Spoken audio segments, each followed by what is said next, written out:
Untuk apa jumlah tulangan pokok atas dan bawah slope dibuat sama? SNI 8460 banding 2017.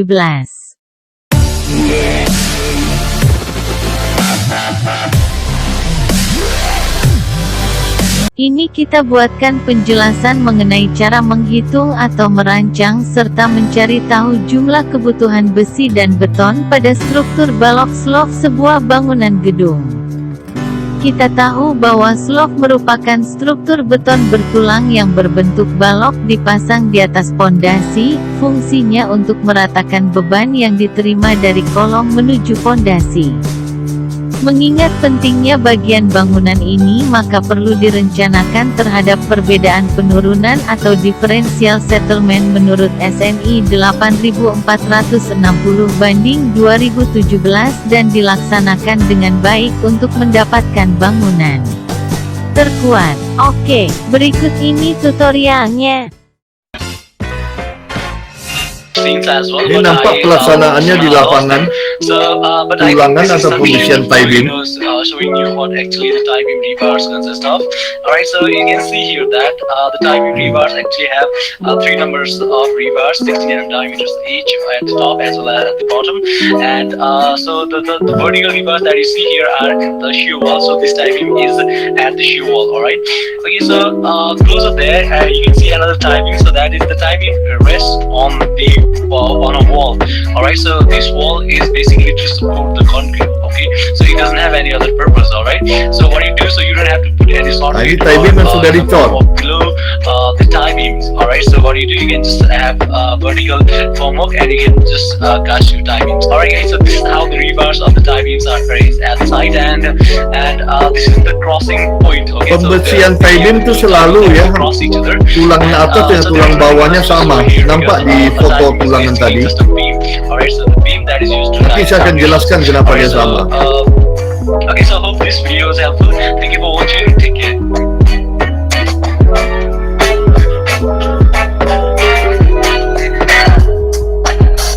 Hey everybody. Ya, tadi kita udah sama-sama menyaksikan video tie beam. Ya, tadi saya katakan bahwa tie beam pembersihannya selalu kita merancang tulangan di atas tie beam dengan di bawah tie beam itu kita buat sama. Jadi kenapa sama? Itu adalah salah satu karena faktor antisipasi terhadap penurunan. Jadi terhadap penurunan, jadi tie beam harus dirancang terhadap penurunan.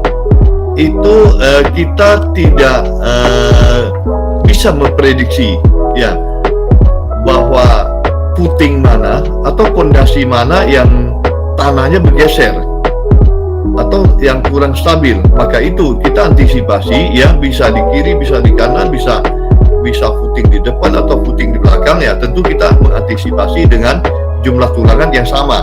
Jadi dia two way bukan one way.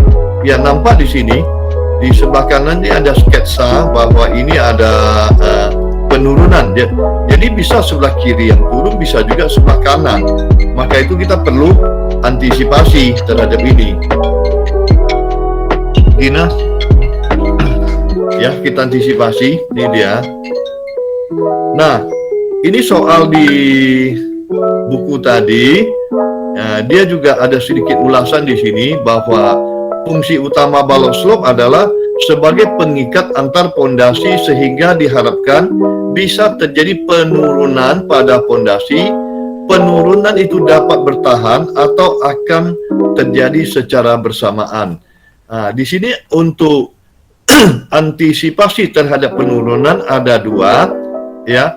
Berharap dengan ada tie beam bisa terjadi penurunan yang bersamaan. Jadi kalau kita sih berharap kalau turun boleh, tapi bersamaan.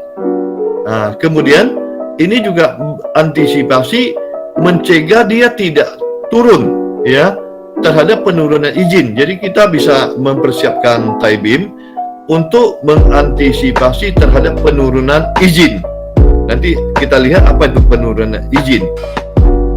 Nah, ini ada kutipan dari SNI ya. Mungkin di halaman berikutnya tulisannya lebih jelas, saya tampilkan di halaman berikutnya. Nanti saya akan jelaskan. Jadi SNI silakan ya, mahasiswa mencari ini, dimiliki SNI 8460 2017 ya, itu SNI tentang geoteknik. Ini lebih jelas ya, kutipan dari SNI-nya itu SNI perencanaan geoteknik tadi yang saya katakan 8460 2017 pasal 9.2.4.3. Nah, kalau mau dilihat di halaman 178 dari 303 halaman tentang penurunan izin. Nah, di kalimat yang pertama tuh, paragraf pertama, besarnya penurunan total atau beda penurunan yang diizinkan ditentukan berdasarkan toleransi struktur atas dan bangunan di sekitarnya yang harus ditinjau berdasarkan masing-masing kasus terdiri dari dengan mengacu kepada integritas, stabilitas, dan fungsi daripada struktur yang di atasnya. Nah, jadi tergantung kepada jenis struktur, mungkin yang struktur baja dengan struktur kayu atau struktur beton yang di bangunan atas, itu penurunan izinnya berbeda, itu jenis strukturnya. Kemudian fungsi daripada strukturnya, apakah struktur di atas itu berfungsi untuk gudang, tentu akan berbeda dengan untuk rumah sakit dan bangunan lainnya.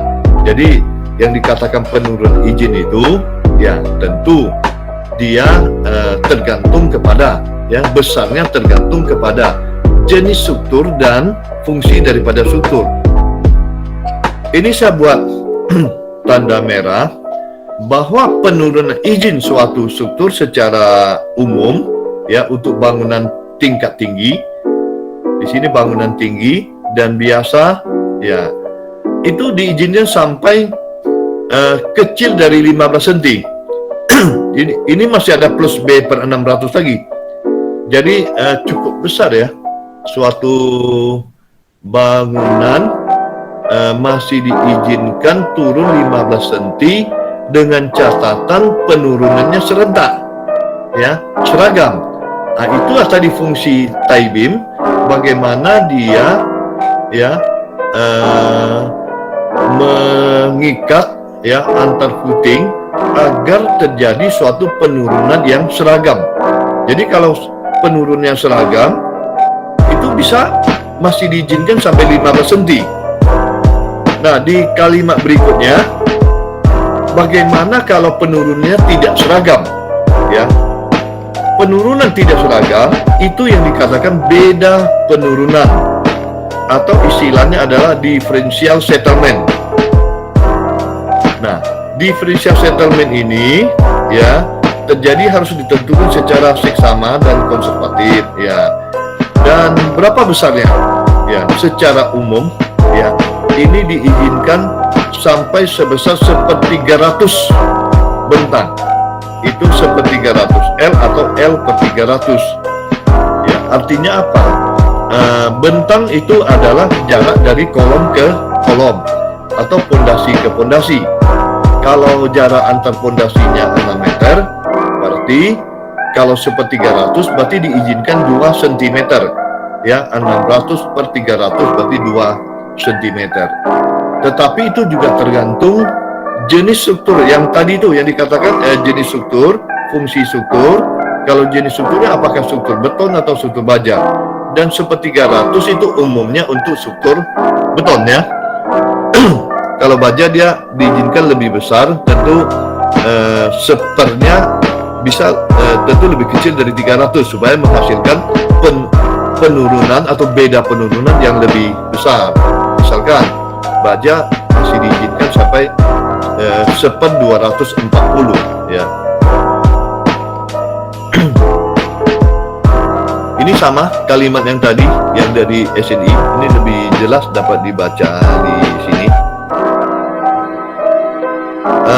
Di pasal 93-nya ya, ini kata peraturan ya, kata SNI Geoteknik 8460 2017 bahwa perancangan kekuatan struktur dari fondasi serta persyaratan material fondasi harus mengacu pada SNI 1726 2012 untuk bangunan gedung dan SNI 2833 2008 untuk jembatan konvensional. Ini juga persyaratan penurunan izin berdasarkan SNI 8460 2017. Dan ini saya kurung, nampak di sini saya kurung bahwa struktur lebih dari satu tingkat dengan sistem dinding beton atau bata ini kategori resiko bangunan 0,003 ya, 0,003, berarti ini sepertiga ratus ya, sepertiga ratus ya. Kalau kategori resiko 3, kalau 4 tentu beda, 1/200. Kalau kategori 1 sampai 2 itu 1/500 L ya. Tentu timbul tanda tanya, kategori resiko itu apa? Kita lihat dulu kategori resiko. Ini saya hanya mengutip 2 saja ya, kategori risiko 1 dan 2, yang 3 dan 4 saya minta mahasiswa mencari. Jadi kategori risiko tergantung kepada apa ya? Menurut tabel 21 dia tergantung kepada jenis pemanfaatan. Kita lihat kategori risiko 1, gedung dan non-gedung yang memiliki risiko rendah terhadap jiwa manusia pada saat terjadi kegagalan, termasuk tapi tidak dibatasi untuk antara lain fasilitas pertanian, perkebunan, peternakan, dan perikanan. Fasilitas sementara itu kategori 1, gudang penyimpanan kategori 1 ya, rumah jaga dan struktur kecil kategori 1. Jadi di atas dikatakan bahwa kategori risiko 1 adalah yang memiliki risiko rendah terhadap jiwa manusia. Kemudian kategori risiko 2, semua gedung dan struktur lain kecuali yang termasuk dalam kategori risiko 1, 3, dan 4 termasuk, tapi tidak dibatasi untuk perumahan, rumah toko dan rumah kantor, pasar, gedung perkantoran, gedung apartemen, rumah susun, pusat perbelanjaan, mal, bangunan industri, fasilitas manufaktur, pabrik. Nah, tentu kategori risiko 3 dan 4 ya, seperti rumah sakit itu masuk mana? 3 atau 4? Atau bangunan pertahanan ya, itu masuk ke mana? Nanti ini tugas mahasiswa. Coba dilihat kategori risiko 3 dan 4, jenis pemanfaatannya apa. Ini saya jadikan PR aja lah ya untuk mahasiswa. Jadi sumbernya adalah SNI.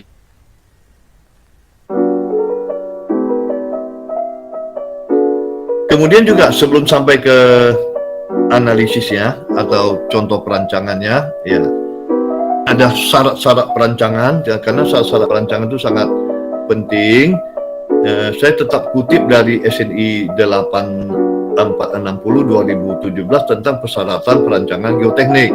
Di pasal 942 laporan perancangan fondasi dangkal. Jadi dalam kita merancang suatu bangunan, termasuk merancang fondasi, mesti ada laporan perancangan. Nah, persyaratannya apa? Disinilah ya persyaratan laporan perancangan dari fondasi dangkal yang saya tampilkan. Ini ada fondasi rakit, nanti saya tampilkan sampai ke fondasi dalam. Kemudian kita lihat ya bahwa untuk fondasi dangkal, bahwa perancangan fondasi dangkal, fondasi tapak atau fondasi telapak sekurang-kurangnya harus meliputi analisis sebagai berikut. Saya kurung sekurang-kurangnya, berarti mutlak ya, minimum sekurang-kurangnya harus menyajikan A sampai F untuk fondasi dangkal ya. Kemudian saya kurung yang ada kaitan dengan materi kita hari ini, itu yang D saya kotak ya, dengan garis merah penurunan total atau perbedaan penurunan. Jadi itu mutlak dikaji, malah minimal ya harus dikaji yang poin D itu. Jadi untuk pondasi dangkal wajib ya dikaji, dirancang atau diperhatikan poin ini, salah satunya D, penurunan total atau beda penurunan. Bagaimana untuk jenis pondasi lain? Katakanlah di 943 itu pondasi rakit atau ref foundation. Nah, itu di poin E dapat dibaca juga bahwa penurunan total dan beda penurunan ya itu wajib dikaji. Jadi salah satunya juga menyarankan untuk pondasi rakit mengkaji, merancang penurunan total dan beda penurunan. Kita lihat lagi jenis pondasi lain. Ini pondasi tiang atau pondasi dalam. Nah, sekurang-kurangnya nampak yang saya blok ya kotak adalah yang butir K. Butir K, apa tuh butir K yang minimal kita rancang? Nah, dikatakan di sini perhitungan balok penghubung. Ya, di SNI juga mengatakan slope atau tie beam. Ya, slope garis miring tie beam. Dan khususnya kekuatan tie beam terhadap beda penurunan. Jadi sekali lagi, beda penurunan itu wajib dikaji. Jadi untuk semua jenis pondasi tadi ya, pondasi dangkal, pondasi rakit, termasuk pondasi tiang.